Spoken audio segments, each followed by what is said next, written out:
நலம் காக்கும் ஸ்டாலின், உங்கள் குடும்பத்தின் நலன் அரசின் பொறுப்பு.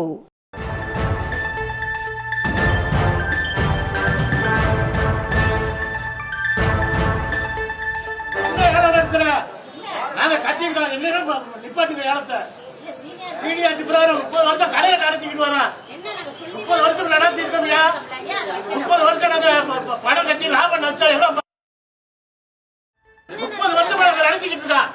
அதுக்கு என்ன பணி?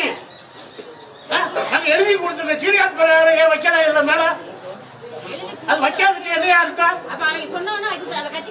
இப்ப ஒண்ணு அப்ப நாங்க அதிமுக காரங்க கூட வைக்க திமுக காரங்க மட்டும் வச்சா வைப்பீங்களா?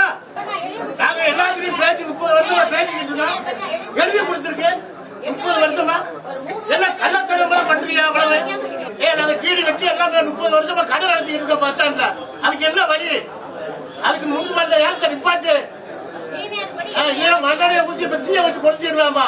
நான் குடிச்சிருவேன். ஆமா, இப்ப வந்து வழி சொல்லலைன்னா அந்த அம்மா கூப்பிட சமைச்சிடுறேன்.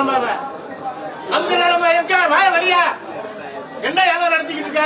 வாம வழியா இவ்வளவு நேரம் உள்ள என்ன பாவல அன்னைக்கு போன வட்டம் அப்படிதான் பண்ணிட்டேன். 300 டிடியை கட்டி ஏமாத்திட்டு போயிட்ட போராட்டத்துக்கு கடை எடுத்திருக்கேன். நாங்க 30 வருஷம். ராமநாதபுரத்தில் புதிய பேருந்து நிலையத்தில் புதிதாக கட்டப்பட்டுள்ள கடைகளுக்கான ஏலம் விடப்படும் பொழுது ஆணையர் ஒருதலைபட்சமாக செயல்படுவதாக கூறி அவருக்கு கொலை மிரட்டல் விடுத்த சம்பவம் அதிர்ச்சியை ஏற்படுத்தி இருக்கிறது. அது தொடர்பான காட்சிகளையும் பார்த்தோம்.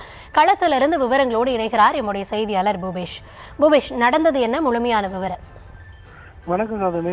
ராமநாதபுரம் நகராட்சிக்கு உட்பட்ட புதிய பேருந்து நிலையம் தற்போது 20 கோடி ரூபாய் மதிப்பில் நவீனத்துவமாக கட்டப்பட்டு வருகிறது. இங்கு 99 கடைகள் இருக்கக்கூடிய சூழலில் ஏற்கனவே 89 கடைகளுக்கு ஏலம் விடப்பட்டுள்ளது. மீதமுள்ள கடைகளுக்கு ஏற்கனவே அங்கு கடை வைத்திருந்த அந்த பயனாளிகளுக்கு முன்னுரிமை அடிப்படையில் இன்று ஏலம் விடப்பட்டு அந்த பயனாளிகள் ஒதுக்கும் செயலானது நடைபெற்று வருகிறது. இந்த சூழலில் அந்த கடை ஒதுக்கும் செயல்பாடுகளில் ஒருதலை பட்சமாக ஆணையர் சவிதா பர்வீன் நடந்து கொள்வதாக கூறி பூமிநாதன் என்பவர் தான் ஏற்கனவே அங்கு கடை வைத்திருந்ததாகவும் முன்னுரிமை அடிப்படையில் தனக்கு கடை ஒதுக்காமல் அந்த குறிப்பிட்ட நபர்களுக்கே கடை ஒதுக்கீடு செய்வதாக கூறி பூமிநாதன் என்பவர் அந்த ஆணையர் சவிதா பர்வீனுக்கு வெளியே வராவிடில் கொளுத்தி விடுவேன் என மிரட்டல் விடுத்த சம்பவமானது பெரும் அதிர்ச்சியை ஏற்படுத்தி இருக்கிறது.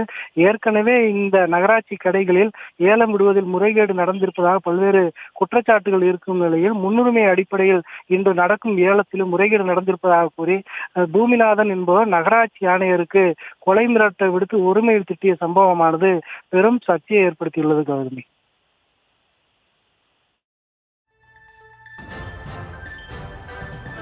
விவரங்களுக்கு நன்றி பூபேஷ். நலம் காக்கும் ஸ்டாலின், உங்கள் குடும்பத்தின் நலன் அரசின் பொறுப்பு.